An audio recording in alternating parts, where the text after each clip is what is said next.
What's going on, everyone? This is JJ, coach of the Peoria Pidegots, bringing you my first video, which we are going to go over basically my team thoughts for Week 4's battle against the NYMetagross, and we're also going to do a post-com of the battle as well. So I just kind of want to talk through my team analysis, and then we're going to go through the battle. So as you guys can see, my team over on the left and his team over on the right. So my first mon that I chose was Alolan Muck. If you look at his team on the right, Mega Alakazam and Darkrai are his staples and his strongest attackers. So Assault Vest Muck is really going to handle somewhat what Darkrai can do and definitely what Mega Alakazam can do, barring any shenanigans. But regardless, Assault Vest Muck was definitely something I had to bring for those two mons, and also obviously it deals with fairy types like Clefable, can carry Fire Blast like mine does for Ferrothorn. Just a general good mod against his team, I believe. So it definitely had to be brought. My next mod was Tornadus Therian, of course. Basically, going into this match, I knew I had to cover his speed tier of Mega Alakazam, which I'm pretty sure the number is 438 speed it gets up to, so I EV'd Tornadus Therian to with the Choice Scarf to get over at 439, and basically the premise of my team against him was to U-turn, U-turn, U-turn with Tornadus and Landers. As you can see, both Choice Scarfed, both with kind of similar movesets, and basically just U-turn, get into great positions with Muck, great positions with Volcanion, great positions with Kyurem, great positions with Snorlax, and basically just beat down his team. That's kind of how I drafted this year as well for the league, and that was kind of my team premise to start this. As you can see, both Lando and both Tornadus are both at 293, which gets them to the correct speed tier that they need to outspeed Megazam, Timid Megazam, at 438, I think was the number. And then we have a Volcanion, Shiny Volcanion, that was just for the lulz. Substitute Steam Eruption, Fire Blast, Sludge Wave, pretty much max special attack, some speed, just outspeed some of the fatter mons if he does try to speed creep anything. But this mon was just here to click substitute and basically fire off Steam Eruptions, Fire Blast, and Sludge Wave for Clefable and just beat down his team for general purposes. And then my next mon would be Kyurem Black, same exact thing. Actually, I had this Choice Scarfed before as a third Scarfer on his team. I know that sounds weird, but it actually put in a lot of work against his team. But I changed it to Metronome because the plan was if I ever got in against Ferrothorn and say I got a sub up on Pelipper, or got a sub up on a Rotom Heat, something like that, and he switched in Ferrothorn to an Ice Beam, you know, do around 20%, 30%, whatever the number is, and then, you know, Metronome powers it up, and Metronome keep powering it up, even though he's gonna try to break myself with like a Gyro Ball or something like that. But Ice Beam could keep powering it up, and Outrage as well. I could click Outrage, and it just gets stronger. So that was kind of the idea behind Metronome, a great item that I enjoy. I remember using it in Let's Plays, things like that, and it just packs a lot of work. And then my last mon, I chose Snorlax because he has 0 Body Slam switch-ins, barring the Gourgeist. And I didn't think he was going to bring Gourgeist. Didn't really see too much of a point in it with Tornadus, with a great Ice Mon and a great Fire Mon with Volcanion and Kyurem. I didn't see Gourgeist coming. But I packed Fire Punch for Ferrothorn and Fire Punch for Gourgeist, you know, respectively. But yeah, it's just here to be fat and hit something super hard with Choice Band. And like I said, the whole premise of the team is click U-turn, get into something super strong, and hit something super hard. So that was kind of the idea. Going into the match, I thought he was going to bring Darkrai, Megazam, Clef, Ferrothorn, something in the nature of possibly Pelipper, Kingdra, maybe Nidoqueen, Rotom Heat, something like that. But as we can see in the battle, which I'm going to pull up here, he brought the Kabutops. Now, I didn't bring a Rock Resist, and when I saw the Kabutops, I said, I'm going to have to play fast, I'm going to have to play quick, and not really care about not having a Rock Resist, because, you know, having a strong team like I have, I can kind of blow through weaknesses like that, and as we can get into the battle here. That's kind of what I tried to do. He leads off Pelipper, sets up the rain. I lead off with my Landorus, Choice Scarfed, obviously. So basically my idea here is just U-turn, because I don't think he's going to stay in. He goes out into Gourgeist, and I get a clean U-turn off. He frisks my Choice Scarf there, so now he should know that I'm Choice Scarfed. Get off my, see, I see his Rocky Helmet as well, so I just go into Tornadus here. I can click Hurricane, because, you know, it's just for free. He brings in his Kabutops. Now I'm going to hit there with the Hurricane, do about 27%. And here's going to be a tough play for me. I'm sitting here. He can click Waterfall. He can click Rock Move because I have 0 Rock Resist. I think he's going to Waterfall here. I don't know why exactly. Looking back at it, he can just click Rock Move. But also a big possibility is Swords Dance. And barring that, I'm going to try to stay in here and Hurricane again. I do not know why I did so. It's kind of just a feel out move just to see if he would try to set up again. Maybe I can get a confusion off. You know, dealing as much damage to him as possible was kind of the idea. But you're going to see here, he just clicks Stone Edge, which is a great play by him. Takes out my Tornadus, which is a problem. Tornadus was key to my victory. Had a lot of coverage for his team. But I can go out to Landorus, get the U-turn off again, which is going to always be my play, because he's not going to stay in there, barring the Earthquake. Actually, I get the Stealth Rocks up, which was a good play for me too as well. That also would have masked my Choice Scarf, but he frisked it twice, so he should have seen it. But he told me after the battle I don't think he saw it, which was odd.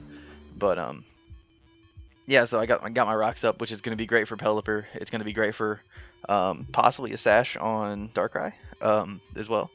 So here's a Gourgeist sitting in here. I can go freely out into Beatdown just because Ice, you know, he's going to set up a Seed as I switch in Beatdown there, which is fine. I'm just going to pull a double out into my Snorlax because he's a Ghost type and I really didn't think he'd stay in there. So now we got a great matchup here. So now I can go for the Fire Punch, and you can see the Aqua Berry pop.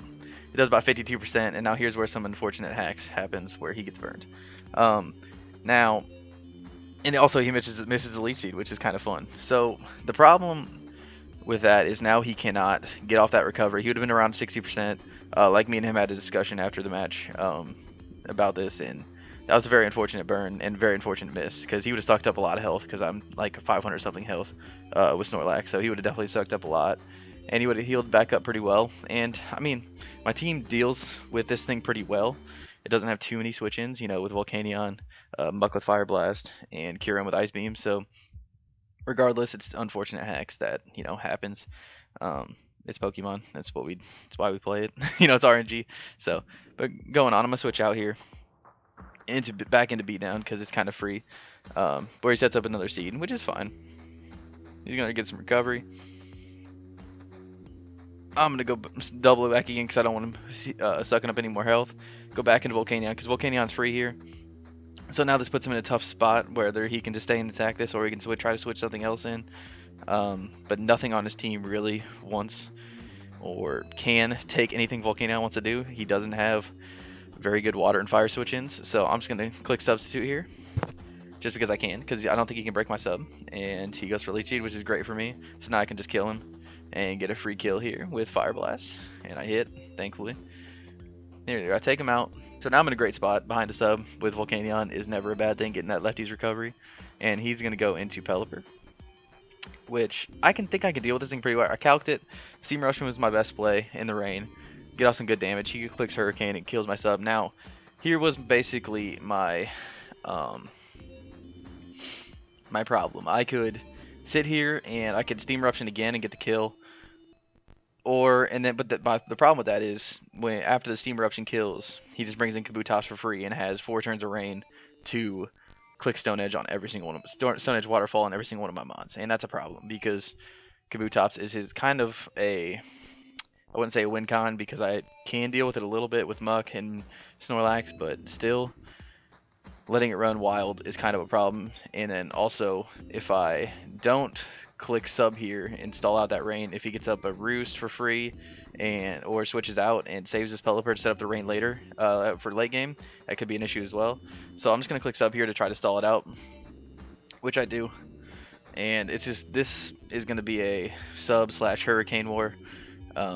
Just basically for me stalling out this rain, and knowing that when the rain goes away, he has the very strong possibility of missing Hurricane is another reason why I'm going to stall as much as possible. There's the Sludge Wave off. I just want to try to get a poison there. But that residual damage would have been nice. He gets the crit Hurricane, doesn't matter, behind the sub. So I'm going to set up another sub just because, you know, I can. He's going to hit another Hurricane, obviously 100% accurate in the rain. So the rain's going to go away, and now I have a chance to dodge Hurricanes. And thankfully, I'm pretty sure on this one that I do dodge. Yes, I do. So now I'm another Volcanion behind a sub, and I can just click move and deal damage to him, which is going to be Sludge Wave. Can deal another 33%. He's going to click Hurricane, break my sub. And now I can sub up one more time, or I can just take him out, which I'm pretty sure I just take him out because now I have Rain gone. Rain is completely gone, and now Landorus can basically U-turn around into anything strong, and I can get kills. So he's going to bring Kabutops here, and I'm going to let Volcanion die because I have no switches into this thing. So Volcanion goes down, and I can switch in anything I really want here. I switch in Beatdown. I know I'm faster. There's no more Rain up. He has no more Swift Swim. I can pick up a free kill after he Aqua Jets just for some chip. And I pick up a kill with Outrage. Now, I chose Outrage because he doesn't have really any switches into Outrage. I don't know if Ice Beam picks up the kill there. I don't think so. I didn't run the calcs. I didn't really care. But Outrage will pick up the kill. He will bring in the Gourgeist here. And here's kind of where my Metronome gets rocking a little bit. Deals some extra damage there. He's going to end up burning me with Willow.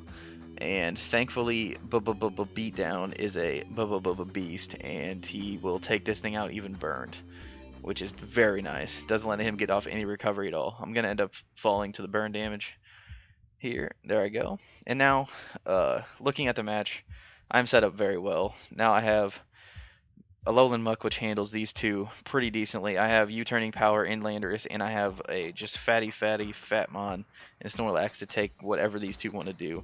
I can take one, and I can click Body Slam.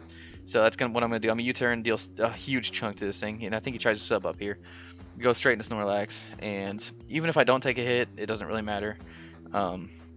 Mudcat Shadow Sneak, and Landorus, like I said, is Scarfed. So he's going to Z all out pummeling, which is very cool. And I learned, I think this thing was physical after the match, which was awesome. Awesome tech. Seeing physical Darkrai is always fun. I think it was Focus Punch, which was freaking really cool. So he's going to go, he's going to trace my immunity there, which doesn't matter. He's going to take me out with Psy Shock, which I could have switched out in Alolan Muck for differential, but that's hindsight. I didn't really care. Just go into Muck and click knockoff and pull out the victory. So looking at this match kind of at a glance, turn 7 I think we talked about was a huge turn, him getting burnt and then missing the Leech Seed. All in all, that was a great match. He prepped well. Kabutops is a problem. Just for my team in general, I have 0 Rock Resist, which I'm going to take care of in free agency this week actually. Hint hint. I'm not telling you I'm picking up, but I will soon. But definitely a great match. I forgot this guy's name. I think it's Ultra Player. I don't remember. Sorry, I forgot your name. But it's a great match, and hopefully I see you in the playoffs. And thank you guys for coming out, and have a great one. Bye.